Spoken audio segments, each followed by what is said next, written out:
What is up everyone? Welcome back to Undialed. Today we're going to be learning 5 beginner fingerboard tricks. In the previous fingerboard trick tutorial video, I showed you guys 5 easy fingerboard tricks, and that video was more intended for people who are just trying to quickly pick up fingerboarding and learn something right then and there, but don't really have any intentions of picking it up the next day and the day after. So this video is geared towards people who want to get into fingerboarding and want to do it, but are just a beginner. A lot of these tips that I'm giving throughout the video are gonna be very good building blocks when you learn other tricks in fingerboarding as well. So learning these 5 tricks is gonna be a little bit difficult at first, but they're very crucial steps that you have to learn. So let's jump into it. In the previous video, I showed you how to do an ollie, and I really hope that you guys have been working on the ollie, because this next trick, or actually all of the tricks in this video, incorporate the ollie muscle memory. So the first trick we're learning today is probably the most coveted fingerboard trick, or the trick that I get asked to do all of the time, and I feel like if you're a fingerboarder, you get asked to do this, and that trick is called a kickflip.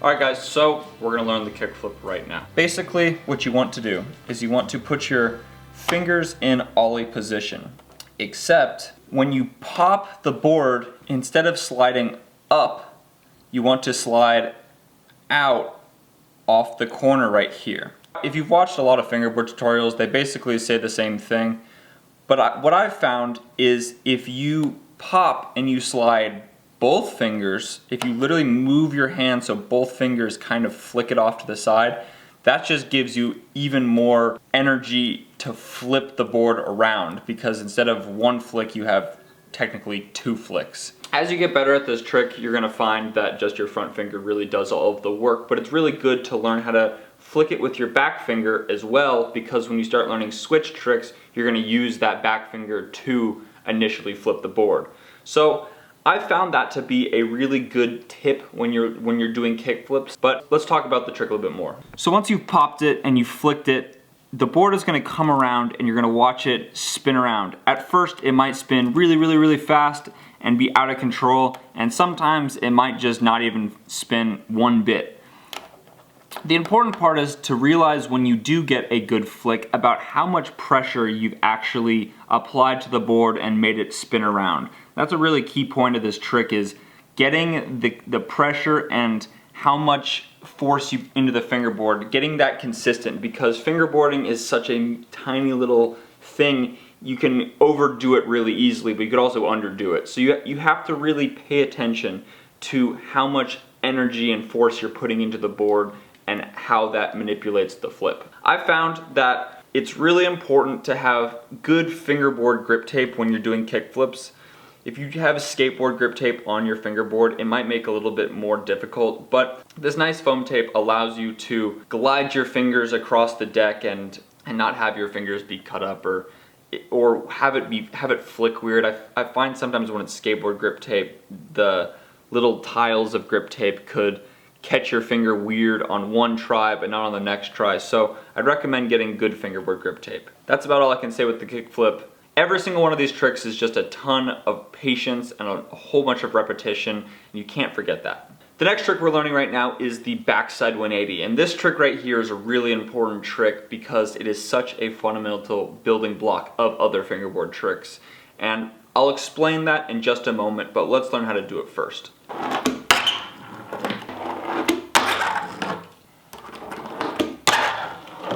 So when you pop the board, the most important part of this trick is your wrist. It's your wrist right here, because this is what's gonna make you get the spin. When you pop, I find that you really want to do this motion with your body. And what you're doing while you're doing that is you're actually scooping up the board a little bit with your fingers, so that way when you put it down, it's where you want it to be. This trick I find is a little bit easier if you do the 180 after you've caught balanced in the air, and it makes it look kind of delayed and it makes it look kind of cool. Some people would say it's like an ollie revert, but I still think it's a backside 180. So that's backside 180. The next trick we're learning is the opposite of the trick we just learned. It's called a frontside 180. And basically what that is it's a 180 but the complete other direction. So we saw the backside 180 where you spin like this, but right now we're gonna learn the frontside 180 when you spin like this.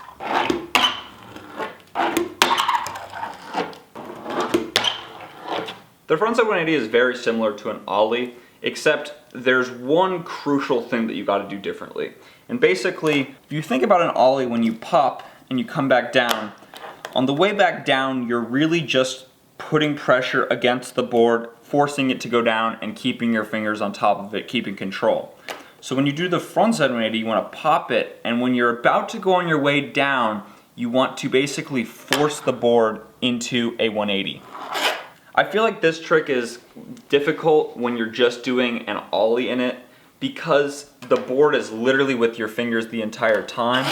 When you get to the point where you start adding heel flips to it or kick flips to it, your fingers aren't actually attached to the board, so you're able to flick the board more in the direction that you want it to land. But when you're first learning the frontside 180 where you don't have any tricks involved with it, it's really important to focus on the control of the board, and especially the control when you're coming down, because that'll determine whether you actually land the trick or not. So the next trick we're learning right now is called a pop shove it.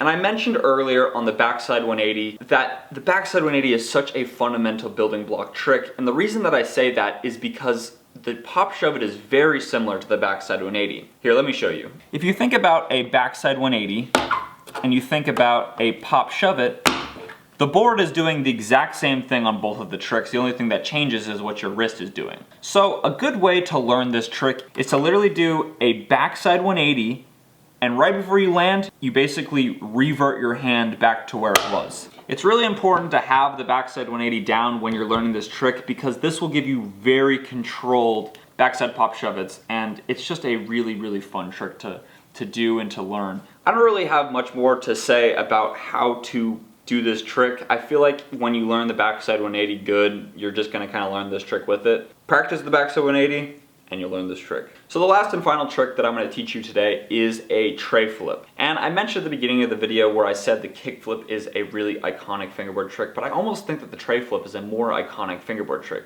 If you think about anyone when they first hop onto your fingerboard or whoever's fingerboard, this is the first thing they do, right? They get on it and they put their fingers down and they go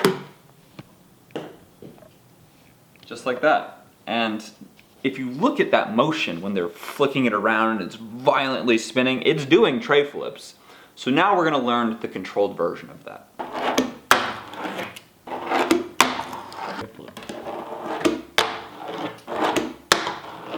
You know, one thing that actually really helped me learn this trick was to understand the motion better. And one thing that I really did to understand how the motion worked was actually using my phone. I do that all of the time, which is basically a tray flip with my phone. And I felt like if I could control how to do this with my phone, then I could control how to do this with my fingerboard. Understanding the motion and what exactly is happening really helps with the phone. This won't actually help you with your muscle memory though, so don't expect to get better at tray flips by flipping your phone around. It's just to help you understand the motion. Don't break your phone. If you do break your phone, not Undieled's fault. Alright guys, so let's talk about the tray flip. The tray flip is a very interesting trick, and I really enjoy doing it because it's such a beautiful looking skateboard trick. Like it really is, and I think on fingerboards it looks just as beautiful. So the great thing about this trick is I mentioned that when you first hop on a fingerboard, it seems like it's the first trick that anyone does, and the reason that that's the first trick that anyone really does is because of the motion of it. If you think about how your hand wants to flick this board, it's really easy to do the flick motion. And basically what that is it's extending out with your index finger and pushing back with your middle finger. That's the basic motion of it. So you want to scoop back with your middle finger and push forward with your index finger. And what that'll do is that'll start a crazy motion, which is a tray flip. And controlling that motion is the real art of this trick. I feel like anyone can throw the motion, but really controlling it is where skill comes into play. So something that I found when doing this trick is I found that you really want to focus on the height of the pop. You really want to focus on how high you can pop this trick. And I'm saying this initially because when you learn how to pop this trick high but controlled, it's kind of like the trick goes in slow motion, and it's just a lot easier to watch it happen. Once you get better and better at that, it's important to get it more and more and more contained to the point that the board is just within millimeters of your fingers flipping around and doing exactly what you want it to do. I'll show you guys the finger position really quick.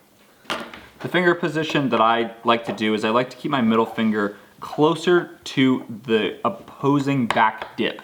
And the reason that I like to put it back there is because when I start the initial flick, this dip really helps me out to scoop it. I like to put my index finger in the center of the board, similar to where I do a kickflip. So that way when I pop the board and scoop it, I'm also flicking off the corner like a kickflip, allowing the board to go around and be landed. That is basically how to do a tray flip. And I really want you guys to practice the hell out of this trick because, like I keep saying, anyone can do this trick, but the real art and skill to this trick is how controlled can you make it. So even when you've gotten them on lock, still go back and work on this trick because how you do your tray flips is such an indicator of what your overall style is in fingerboarding. Alright guys, well, we're at the conclusion of the video right now, and I have a couple things I want to tell you. The first thing is thank you for all of the support on undialed.co. We sold out of our merchandise so fast for our October drop. It was crazy, and me and Clayton are very, very grateful of all of your guys' support. The next thing I want to say is we're going to have another drop coming soon. This one's going to be our winter drop. That is going to be coming out on December 5th. And we're gonna have a little event that goes along with it. More details soon. But I'm really excited, and I know Clayton's really excited to show you guys what we're unveiling for that. We're gonna have fingerboards, we're gonna have $5 shirts, we're gonna have so many cool things. So stay tuned for that. Make sure to like, share, and subscribe, and I'll catch you guys in the next video. Peace out.